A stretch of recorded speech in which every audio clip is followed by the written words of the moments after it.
Hi, I'm Lisa Springer, and I'm here with my colleague Fiona Jaramillo. We are co-founders of EIE Partners. EIE stands for Equity, Innovation, Education. We work with organizations to help embrace AI so that the impact of all the amazing work you do is increased. Great. Thank you so much, Lisa.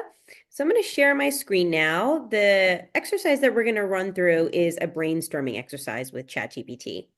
So you can use many different applications. We're just using ChatGPT. We find that it's a great kind of first user AI tool. So we're really big fans of it. Brainstorming is really a fantastic use case for AI. Again, if you think about AI as an assistant, a very high level, PhD level assistant that never gets tired, one of the great things you would do with an assistant is to brainstorm. And so it really is one of the great things that you can do with it. So here's a real kind of live situation for us. We're exploring launching a new program that's geared towards AI adoption for people who don't consider themselves technology savvy. At the moment, the title we have come up with is AI for Technophobes. However, we have received feedback that this might be alienating for some. What are your thoughts? Again, I gave the AI tool a little bit of context, and I'm asking it for feedback on something that we already have an idea about, right? So kind of exactly what brainstorming would be like. So you can see here the response. It says that it's catchy. It clearly identifies the target audience, which is what we thought. That's why we played around with it. But it can understand how some people might find it alienating. So it suggests some alternative approaches. You can see here it says AI for tech cautious, AI for tech savvy, AI for the reluctant. We weren't thrilled with those responses, and so we wanted to dig a little bit deeper. Although some of those responses might sound, I think one of the temptations with AI is that you kind of grab towards what the first thing it says because some of them may sound really good or may sound good enough.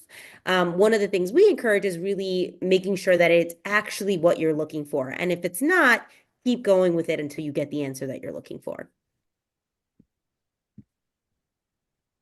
So the next step that we did here is, these are good, but we want a name that can be a brand name. Ask me questions to help guide your conversation. So instead of thinking of a perfect prompt that's going to exactly give me the kind of response I want, I'm turning that on its head and say, you know what? I'm not exactly sure where I want to go with this. You ask me questions to help guide this conversation. That's one of the great kind of tactics that I always recommend when using these tools is really, if you're not sure, turn it on its head and ask AI to guide you through the process. So we got all of these answers and we thought they were good. We thought these were excellent questions, but we look at them and oh my goodness, a little bit overwhelming. And so when you feel overwhelmed, don't feel like you have to sit with that feeling. We then wrote to AI and said, I'm overwhelmed. Ask me these questions one at a time, which was way more useful. And so when Fiona and I looked at these questions, do you want the name to sound playful and inviting or more professional and reassuring? It was a really good question. We hadn't really thought about that. And we realized that we hadn't done the work of figuring out the overall picture of what we wanted before deciding on AI for technophobes. So yes, we wanted to be both, but more playful, still professional.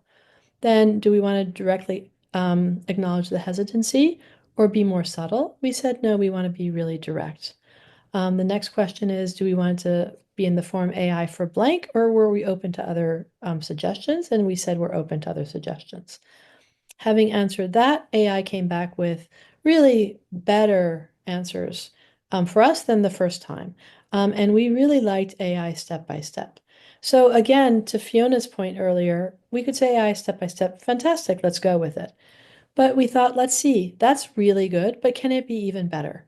So then we said, and we encourage using this technique as well, is to give AI the feedback of what you like. We really like AI step by step. Can you give us options that are like that? And then we go into that and we get an answer that actually really works for us, which is step into AI. It invites hesitant users to take the first step. We feel like it's positive, it's active, you're taking a step into it, it's really, really clear.